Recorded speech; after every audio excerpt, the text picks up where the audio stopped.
What is up, everybody? Welcome back to the channel for a brand new video. In today's video, we are switching up the topic and we are talking about Call of Duty Challengers, because if you didn't know, the finals of the Call of Duty Challengers 2021 season kick off tomorrow, actually, and there's a lot of exciting action coming up. You definitely want to tune into this if you haven't, or if you haven't watched it yet this year, you definitely want to start doing that. And in today's video, we're going to be breaking down the event. I'm going to give my power rankings and my predictions for the event, and we're going to see how I do. So if you enjoyed this video, definitely leave a like down below and leave a comment as well with your thoughts on the video and your thoughts on the predictions. Let me know who you think is going to bring home the Challengers Championship, and also subscribe to the channel as well if you want to see more videos like this one from me in the future. I do appreciate all of that so very much. So if you're in the Challengers, I hope you enjoyed the video. If you're not in the Challengers, you should be in the Challengers, because this is going to be an awesome event and I cannot wait. So let's hop right in. You see on the screen the format for the event is pretty straightforward. There are 32 teams that qualify for the event total.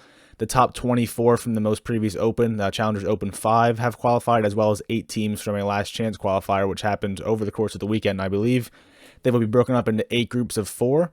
There will be a round robin section for each of these groups. So basically every team will play each other once, 3 total matches in the group play stage. The top 2 from each group will advance to the next round. So that would be a top 6 team will advance to a double elimination bracket. And from there, we will just play double elimination until we have a winner. So, you know, it's an awesome format. Sort of throws you back to the old CWL days. There's a lot of teams, a group play, double elim, the usual format we all know and love. So all in all, lots of good teams, lots of exciting matchups, and let's get right into the rankings and see who I think is going to take home the trophy this weekend. Coming in at number 5, we have the team called We Are Trying Now, formerly known as No One Shoots Back, with a small change. The team is Mohawk, Spart, Saints, and ProLoot. Previously, this team was playing with Fire in place of Saints, so they only have one tournament together. They got top 6 at the last Open. Obviously, that's not, you know, it's not winning or anything, but it's good enough to qualify them for the event, obviously. And this is a really good team. You're going to see throughout this video, one thing I'm going to emphasize is sort of teamwork and chemistry. Teams who have played together longer, I think, will do better at this event. And you'll say, well, this team didn't play together for a while, and they haven't, but they do have a lot of chemistry, because Mohawk, Spart, and ProLoot have been playing together for a while now. Spart and ProLoot have been a duo pretty much all season long. And then Saints also played with Spart and ProLoot way back in the beginning of the season during the New York Subliners Academy days. So there's a lot of chemistry, really, other than Mohawk and Saints who have not played together. There's lots of chemistry, especially with Spart, ProLoot. They play with Saint a lot, they play with Mohawk a lot, so lots of talent and chemistry here. Mohawk has been phenomenal in that AR role, joined by Spart. He's been very good all season long. ProLoot has been one of the top challengers SMGs of the entire season. And Saints, of course, we know what he offers as an SMG, as a leader, as a veteran, all of that. So they don't have much time together, but I do have this team as number 5 right now in my power rankings and predictions, because I think there's definitely talent there, along with plenty of team chemistry. They should be a pretty good search team. We'll see if that will be enough to drag them across the finish line. They're definitely contenders. I have them coming in at number 5.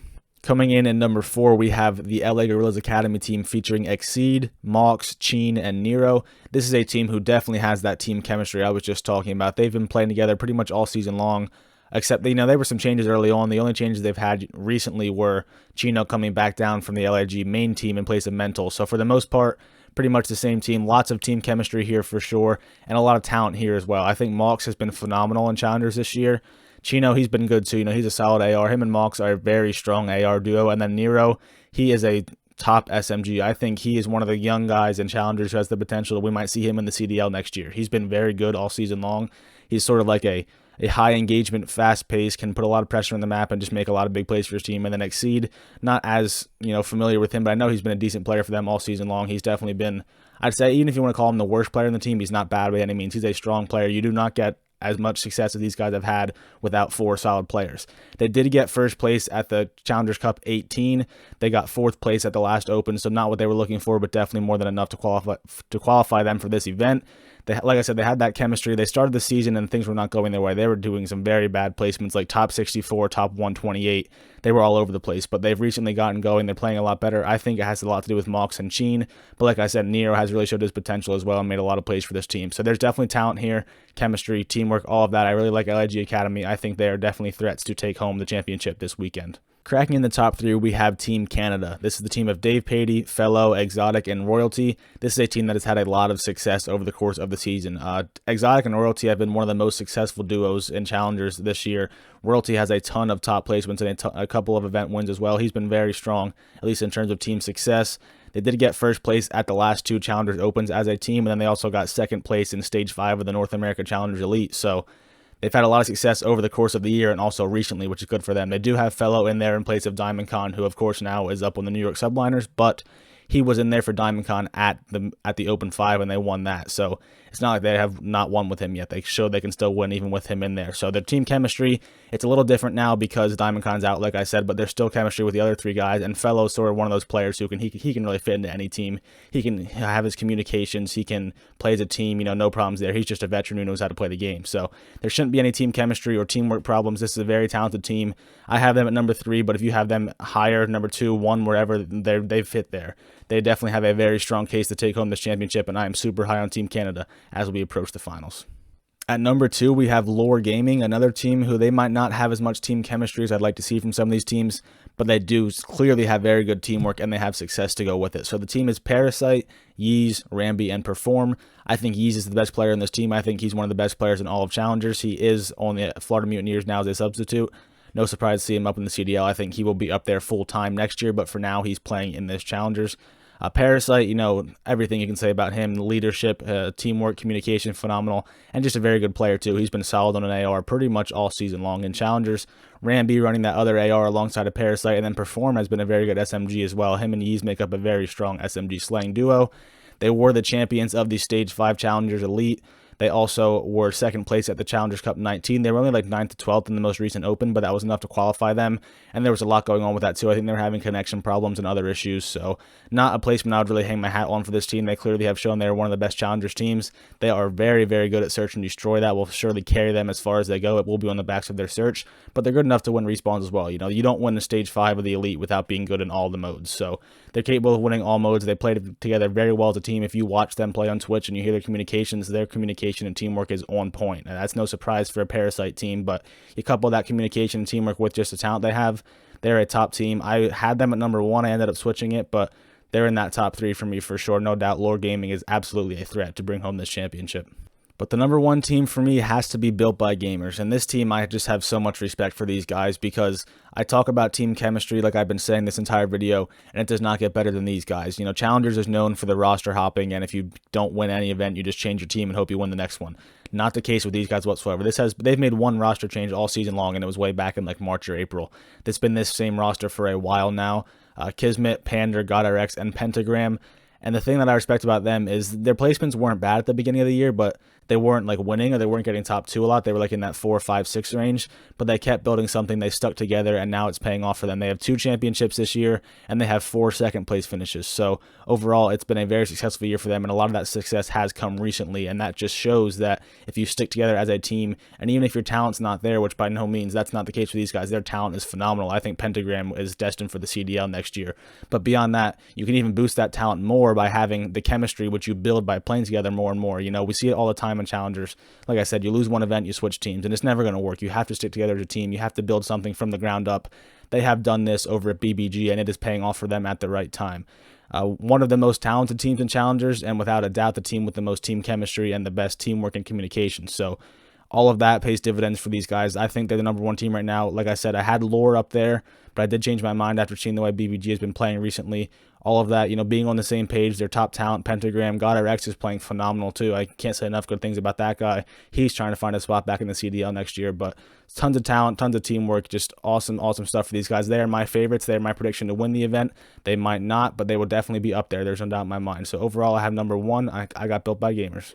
And just to round it out, I will give the rest of my top 12 for the event. So at number 6, I have the Trash Bros, Yuli, Mock, Hollow, and Jinshord. This team was having a lot of success like around Stage 4 of the Challengers Elite. They were doing very well in the tournaments and in the Elite itself. Back then, they slowed down a little bit, but still a very good team. They have the chemistry. They've been playing together for a while. Definitely a solid team as we head to this event. Number 7, I have UYU, Cruz, Noisy, Welly, and Juan. Same thing here. These guys have been playing together for a while. They've had some ups and downs, but they were very strong at the Stage 5 of the Elite. I think they got 2nd, or they were definitely top 3. I think it was 2nd, maybe 3rd, but they were really good in Stage 5 of the Elite. Same sort of thing with them, playing together for a while now and seem to be hitting their peak at the right time. So I have them at 7, but they could definitely be higher, no doubt about that. Number 8, we have no trolls here, Sib, Gravity, Jerd, and Venom. This is a team where just based on talent, they'd be higher. I'm super high on Tom Gravity, and Sib, of course, is talented. Venom and Jerd are a good SMG duo as well. But the thing with them is there's not really the team chemistry and the leadership. I'm not sure about it. Jerd, probably their leader, but he has a lot on his plate because we all know Sib and even Tom Gravity too, they can get a little bit frustrated when things aren't going their way. So they have to keep their communications and sort of just keep their heads a little bit. But if they can do that, they're definitely threats just based on their talent alone. Number 9, I have UT Crew, Timmy Phantoms, Dylan Rex, Jimbo, and Archives. Phantoms and Rex have been playing together, I think, the entire season, and they're the only duo to qualify, I think, for all 5 stages of the Challengers Elite. So they've had success, but Jimbo and Archives are new to this team. They had a lot of their success back prior when they had Major Maniac and Yeez in their lineup. That was a very solid roster. I think they might have won Stage 3 of Challengers Elite. They were very, very good with Major in there and Yeez. They replaced him with Jimbo and Archives, not as strong of a duo, so team with potential for sure, but I just don't see them being in that top 5 like they were at one point. Still a good team, though. Number 10, we have the Professionals, Methods, TJ Halley, Decimate, and Slacked. I just don't see it with this team. I think Methods and TJ have sort of thought they were going to come down the Challengers and just run through everybody, and that clearly has not been the case for them. I don't really understand the roles in this team either. I guess TJ Halley's going to be running a second AR for them with Desi and Slacked on the subs. I think the communications won't be very good. I think the attitudes won't be very good. They're just sort of going to be playing and seeing what they can do just based on their talent alone, and the roles don't really make sense. But of course, they're talented players. They were all in the Pro League at one point this year, so they can make some noise, but I don't see it happening. That top 10 is kind of like the only teams that I can see winning. Number 11 and 12 here, I don't think. I'd be pretty surprised to see them win. Even number 10 probably. I think 9 and up are probably the teams that I would say are most likely to win this event. But number 11, we have the Shady Kings, Brack, Fire, Hamza, and Gunzy. Mostly I have them in here because of Hamza, because I love that guy. I think he's a phenomenal player, but he has been dealing with a lot of adversity all season long. Beyond him, though, I don't know. Fire, he's been okay in Challengers. Yeah, of course, he was terrible in the Pro League, but he's been fine in Challengers. Brack has been up and down this year, so they could make a little bit of noise, but I really can't see them going too far, but still definitely a top 12 team in my opinion. And at number 12, we have the Speed Demons, Scrappy, Tay, Volance, and Cryptic, mostly because of Scrappy. There for a while, he was playing great. I forget if it was an Open or if it was a Challengers Cup, but they like ran through everybody. I think him and Mohawk played together, and they played phenomenally. He's a very good AR player. He has some upside, but beyond him, I don't know what all is there on that team. Volance, I know, is pretty decent. So there's talent there for sure. I don't know about the team chemistry and the teamwork. They can definitely beat some of these other teams, but I don't really see them cracking into the top 10 or the top 8. Still a decent team nonetheless, though. So that's going to do it for this video. If you enjoyed, definitely leave a like down below and leave a comment as well with your thoughts and your predictions for the Challengers Cup Finals or the Challengers Finals for the season. And subscribe to the channel as well if you want to see more CDL and Challengers videos from me in the future. I do appreciate all of that so very much. I hope you enjoyed the video. I hope you have a good day today, and I'll talk to you guys in the next video.